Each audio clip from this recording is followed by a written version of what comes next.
আসসালামু আলাইকুম, সবাই কেমন আছেন? আলহামদুলিল্লাহ, আমি ভালো আছি।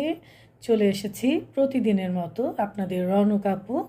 আজকে ভাপা পিঠা বানাবো, তাহলে চলেন দেখি। এই তো চলে এসেছি আমার রান্নাঘরে। চালের গুঁড়ি নিয়ে নিলাম ভাপা পিঠা বানানোর জন্য। একটু লবণ দিয়ে দিলাম। এখন চালের গুঁড়ির মধ্যে পানি দিয়ে দিচ্ছে, ভালো করে মিক্সড করে নিতে হবে।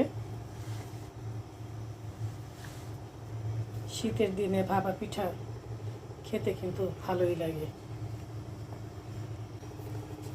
এই চালের গুঁড়িটা ভালো করে এটা মিক্সড করে নিতে হবে পানি দিয়ে, না হয় ভাপা পিঠাটা ভালো হবে না।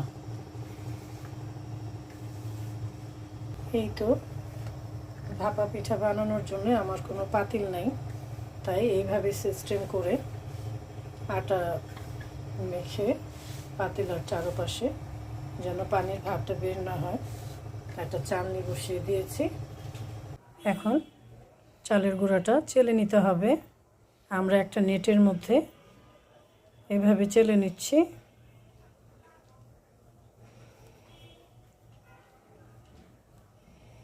গুঁড়িটা দেখেন কি সুন্দর হয়েছে।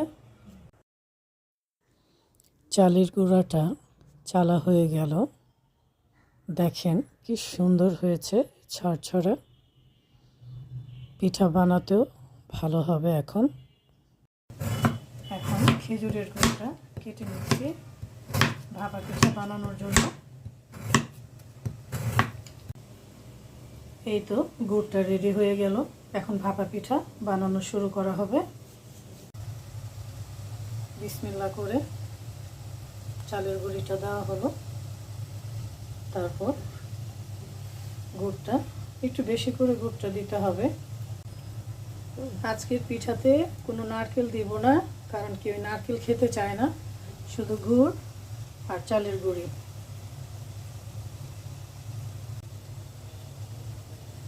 একটা পাতলা কাপড়ের মধ্যে দিয়ে বিসমিল্লাহ করে ভাপা পিঠাটা বসিয়ে দেওয়া হলো।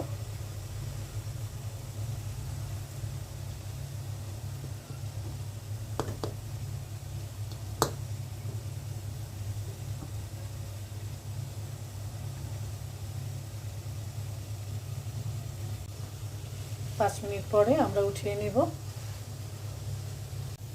একসাথে দুইটা পিঠা বসিয়ে দিব, তারপর ঢেকে দিতে হবে।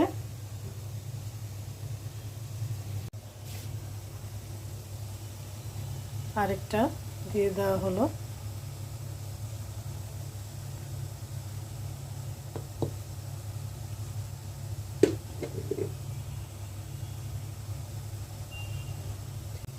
এখন ঢেকে দিলাম, দেখি পিঠার কি অবস্থা।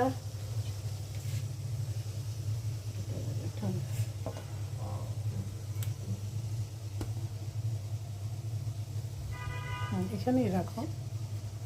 হয়েছে সুন্দর, মাশাআল্লাহ।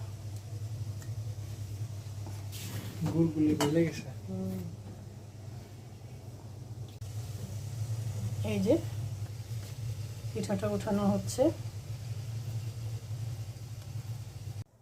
এই তো খুব সুন্দর ভাপা পিঠা হয়ে গেছে। এখন গরম গরম খাবে আমার ছেলে।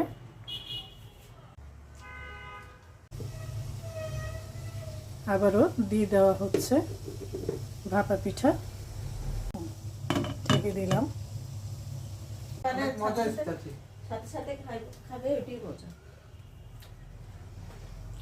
এই যে ওর চাচি আম্মা ভাপা পিঠা বানিয়ে দিল আমার ছেলের জন্য। টেস্ট হয়েছে মাইসুন? থ্যাংক ইউ বলো চাচিকে।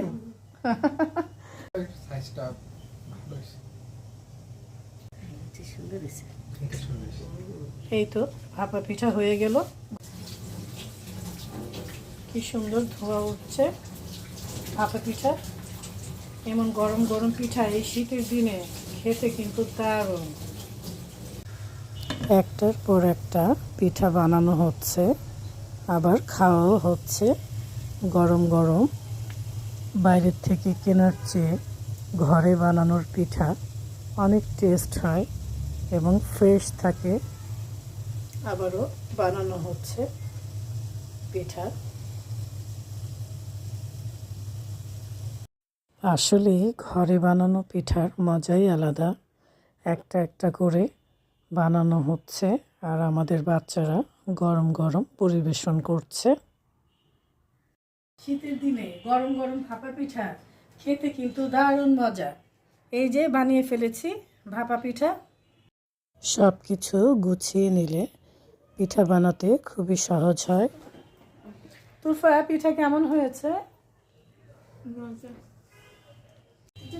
শীত এসেছে, শীতের দিনে পিঠা না খেলে কি আর হয়। এই তো বানিয়ে নিলাম গরম গরম ভাপা পিঠা। আপনারাও বানাবেন। সবাই ভালো থাকবেন, সুস্থ থাকবেন। আল্লাহ হাফেজ।